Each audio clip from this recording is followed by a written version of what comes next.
Alexander Stone kissed his housekeeper in front of Manhattan's elite, and Emma Martinez knew 3 things instantly. 1. She was about to lose her job. 2. Her heart surgery just became impossible. 3. She had exactly 6 months to live, and this billionaire idiot just made her last days infinitely more complicated. Before this story begins, if you're obsessed with billionaire romance stories, hit that subscribe button and the notification. It'll help us bring more stories out. Now let's see how this unfolds. Emma's hands trembled as she stared at the letter from St. Mary's Hospital. 6 months. Maybe 8 if she was lucky. The words blurred through her tears as she clutched the kitchen counter of the penthouse she'd been cleaning for the past year. 26 years old, and this was how her story would end. Alone, just like it began in that orphanage so long ago. She wiped her eyes quickly, hearing the private elevator chime. Alexander Stone was home early. Alexander stormed through the door, his jaw clenched, phone pressed to his ear.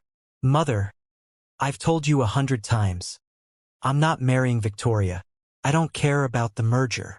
He ended the call abruptly, tossing his phone onto the marble counter where Emma was arranging fresh flowers. Their eyes met for a brief second. Emma quickly looked away, gathering her cleaning supplies. She'd learned long ago to be invisible in the homes of the wealthy. They didn't want to see the people who scrubbed their floors and washed their sheets. "I'm sorry, Mr. Stone. I'll be out of your way in just a moment," she said softly. Alexander barely heard her. His mind was racing. The ultimatum from his father was clear. Marry Victoria Hastings within 2 months, or lose his position as CEO of Stone Industries. 20 years of his life dedicated to that company, and his father would throw it all away for a business merger that didn't even make strategic sense. The elevator chimed again. Alexander's blood ran cold. "Alexander, darling, we need to talk." His mother's voice rang through the penthouse, followed by the clicking of multiple pairs of expensive shoes on hardwood floors. Emma froze, halfway to the service exit. She'd never seen Alexander's parents before, only heard stories from the other staff. Richard Stone was a titan of industry, ruthless and calculating. Margaret Stone was old money, elegant and untouchable. But it wasn't just his parents. Victoria Hastings glided in behind them, her designer dress probably worth more than Emma would make in 5 years. And Victoria's parents, the Hastings, followed like an entourage of judgment. "We've brought the wedding planner," Margaret announced, her voice leaving no room for argument. "June works perfectly for both families. The venue at—" "No," Alexander's voice cut through the room like a blade. Richard Stone's face darkened. "Excuse me?" "I said no. I'm not marrying Victoria." Alexander could feel panic rising in his chest. They weren't listening. They never listened. His eyes darted around the room desperately and landed on Emma, still frozen by the service door.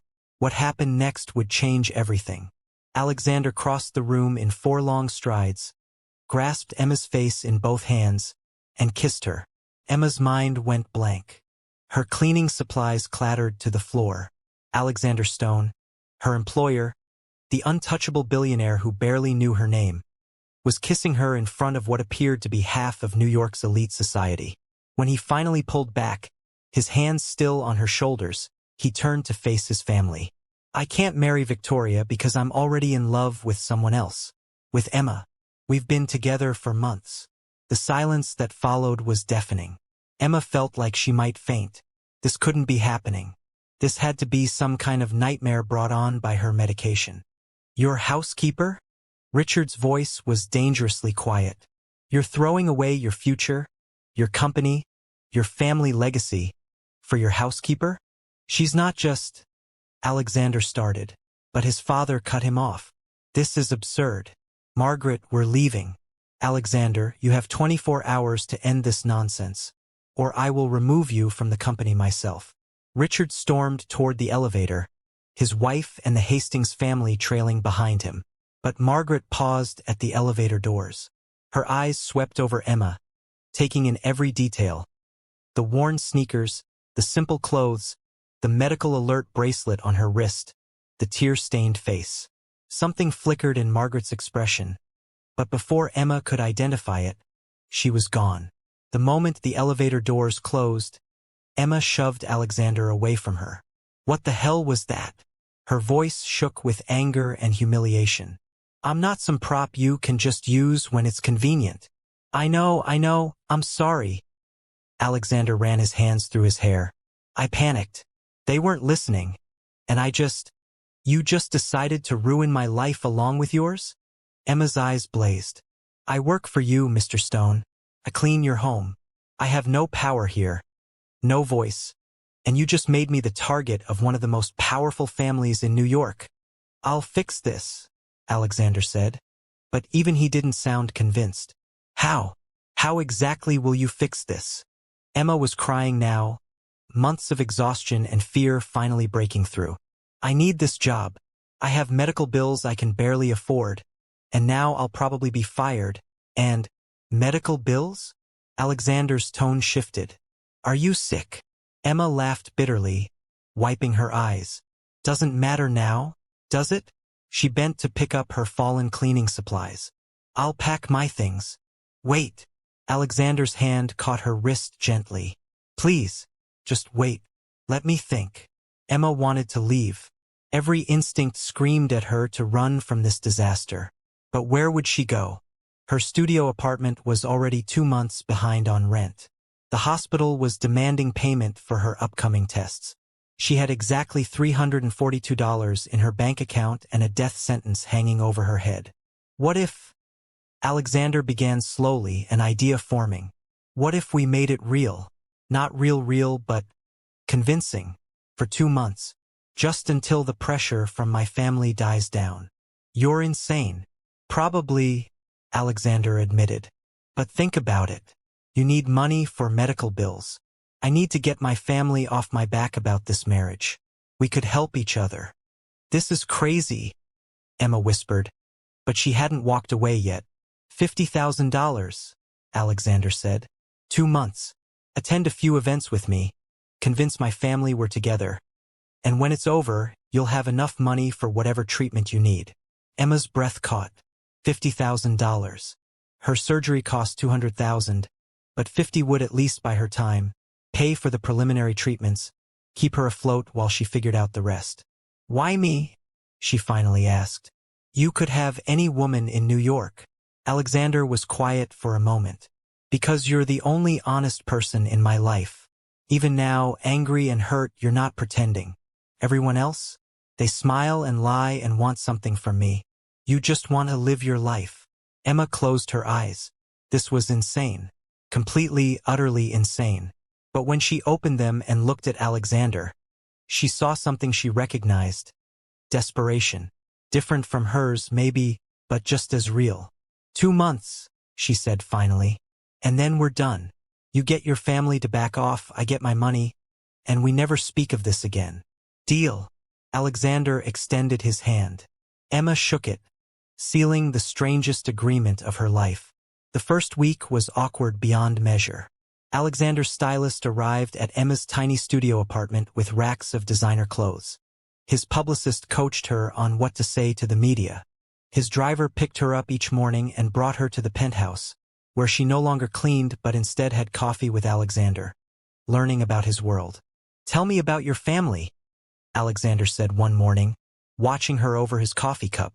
Emma's expression closed off. Nothing to tell. I grew up in foster care. Aged out of the system at 18, put myself through community college working 3 jobs. Ended up here. No siblings? Extended family? No one. Emma's voice was flat. Just me. Always has been. Alexander felt something twist in his chest.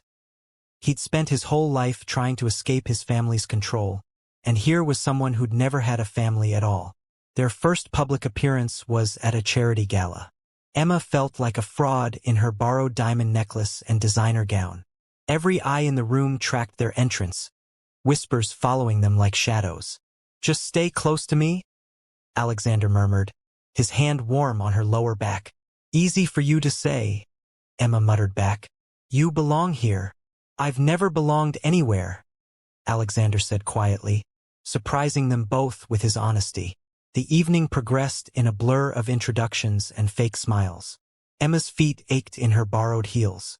Her head was starting to pound, a side effect of her medication that she'd forgotten to mention to anyone. "Are you all right?" Alexander asked during dinner, noticing her pallor. "Fine," Emma lied. "Just tired." But she wasn't fine. The room was starting to spin. The voices around her became distant, muffled. Emma stood abruptly, needing air, and the world tilted sideways. She woke up in a private room off the main ballroom, Alexander's worried face hovering above her. "You fainted," he said. "I've called a doctor." "No." Emma tried to sit up, panic flooding through her. "No doctors. I'm fine, But it was too late. Her purse had fallen, contents spilling across the plush carpet. Pill bottles, hospital appointment cards, a crumpled letter from an oncologist. Alexander's hands shook as he picked up one of the bottles. "Emma, what is this?" Emma covered her face with her hands. "It doesn't matter." "It does matter." Alexander's voice cracked. "Tell me what's wrong." "I have a heart condition," Emma finally said, the words hollow. "I need surgery, but it costs $200,000. Without it, I have 6 to 8 months. Maybe less." She laughed bitterly. "So you see, your 50,000, while generous, isn't going to save me." "Nothing is." Alexander felt like he'd been punched in the chest. This woman, this brave, stubborn, beautiful woman who'd agreed to help him despite having every reason to say no, was dying. "Why didn't you tell me?" "Because it's not your problem," Emma said tiredly. "I'm your employee. I'm helping you for 2 months, getting paid, and then I'll figure out the rest on my own. Just like I've always done." "No," Alexander's voice was firm. "I'm paying for the surgery. All of it." Emma's head snapped up. "What? No, absolutely not. It's not up for debate." "Alexander, that's insane. That's not part of our deal." "I'm changing the deal," Alexander said. And there was something fierce in his eyes that Emma had never seen before. "You're going to have that surgery, Emma. You're going to live. Why do you even care?" Emma's voice broke. Alexander didn't have an answer. Or rather, he did, but it terrified him. Somewhere in the past week, between the forced smiles and the practiced hand-holding, something had shifted. When he looked at Emma, he didn't see his housekeeper anymore. He saw someone strong and stubborn and real. Someone who made him want to be better than the cold, corporate shell his father had molded him into. "Because you matter," he said finally. "You matter, Emma." Emma turned away, unable to handle the intensity in his gaze. "This changes nothing between us. It's still just business." But they both knew she was lying. The next 3 weeks blurred together in a way that felt both too fast and achingly slow. Alexander arranged for the best cardiac surgeons in the country to evaluate Emma. He cleared his schedule to drive her to appointments. He held her hand when the doctors delivered difficult news and celebrated with her when the news was good.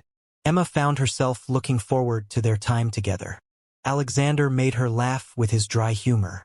He listened when she talked about her dreams of finishing college, maybe becoming a teacher. He remembered little things, that she liked her coffee with too much sugar, that she was afraid of thunderstorms, that she'd always wanted to see the ocean. One afternoon, he surprised her with a helicopter ride to the Hamptons. "What are we doing?" Emma asked as they lifted off from the roof of his building. "You said you'd never seen the ocean," Alexander said simply. Emma pressed her face to the window, watching the city give way to coastline. When they landed on a private beach, she slipped off her shoes and ran toward the water like a child, laughing as the waves crashed over her feet. Alexander watched her, something painful and sweet lodging in his chest. He was falling in love with her. Actually, completely, terrifyingly in love. But their peaceful bubble couldn't last forever. Margaret Stone had been watching. She'd hired private investigators, read hospital records she had no right to access, and pieced together Emma's story. And unlike her husband, Margaret remembered what it was like to be young and desperate, before money had insulated her from the world's cruelty. She invited Emma to tea, alone. Emma sat in the elegant restaurant, feeling out of place despite the designer clothes she'd grown accustomed to wearing. Margaret was perfectly composed.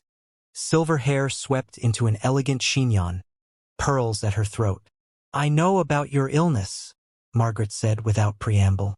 "And I know this relationship with my son began as a fabrication." Emma's blood ran cold. "Mrs. Stone, let me finish." Margaret's voice was gentle but firm. "I also know that my son smiles now. He laughs. He takes time away from that company that's been devouring him since he was 18 years old. He looks at you like you hung the moon, and you look at him like he's the most infuriating, wonderful person you've ever met." Emma blinked back tears. "It was supposed to be fake.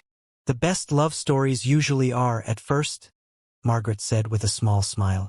"My husband wants to control everything, including Alexander's heart. But I remember what it's like to love someone truly, before duty and obligation buried it. I won't let him destroy what you and Alexander have found." "We're from different worlds," Emma whispered. "The world is what we make it," Margaret replied. "I want you to know that when the time comes, and it will come, I'll stand with you both." Emma couldn't speak past the lump in her throat. For the first time in her life, someone was choosing her.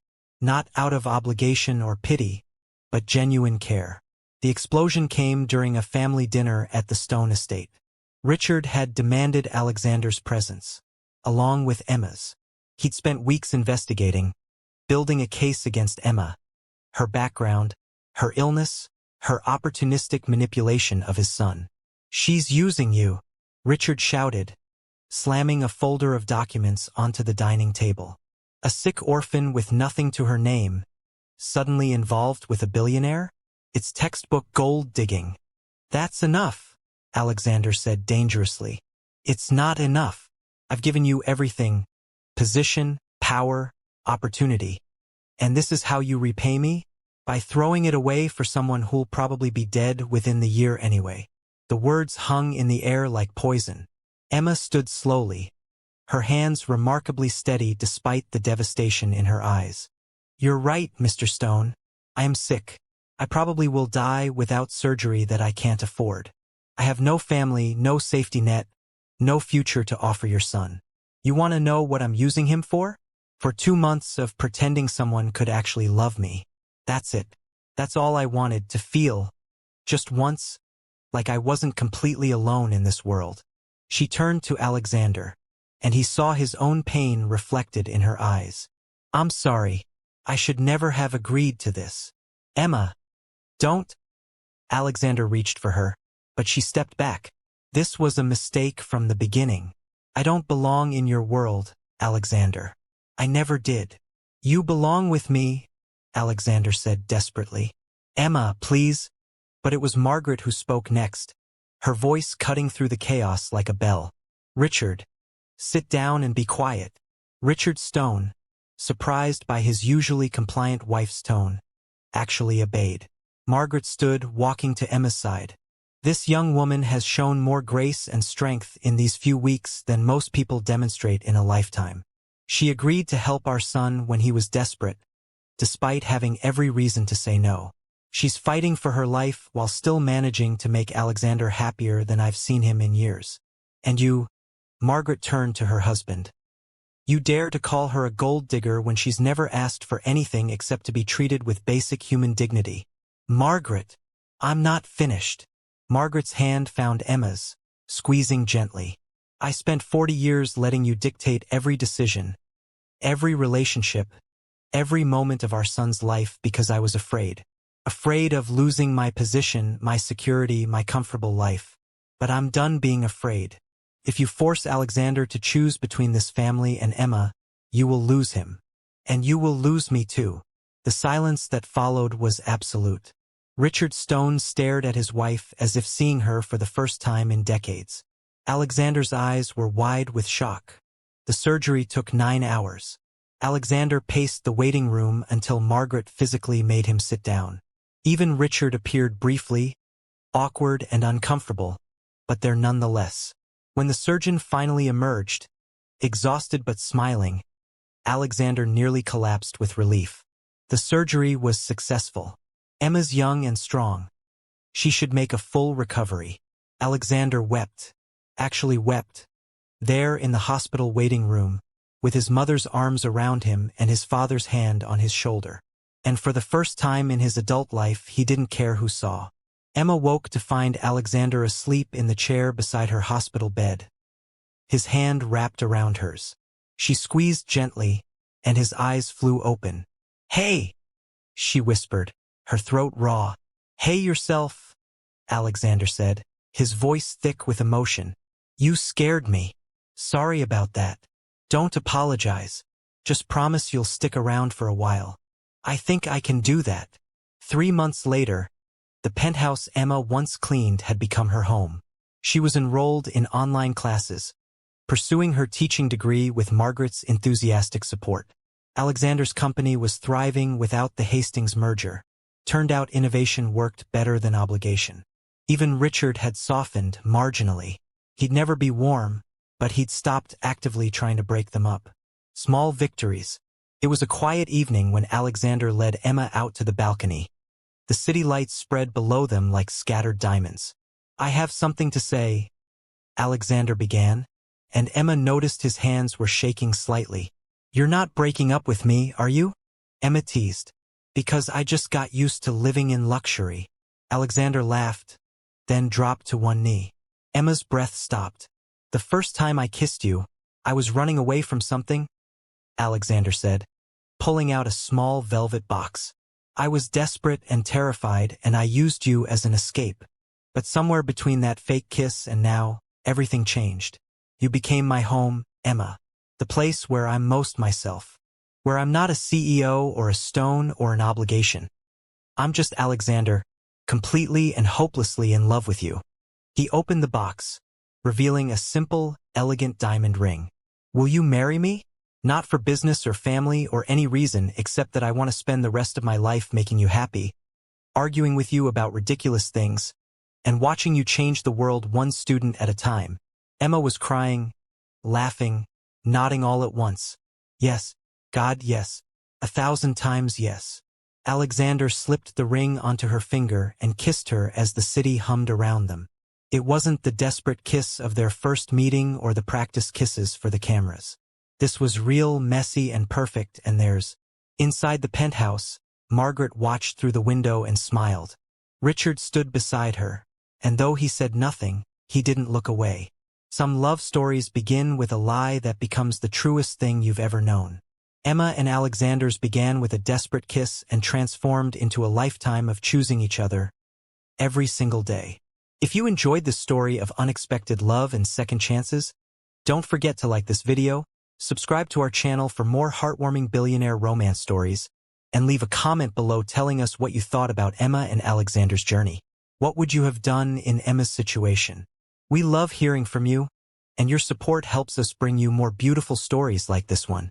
Until next time, remember, sometimes the best love stories are the ones we never saw coming.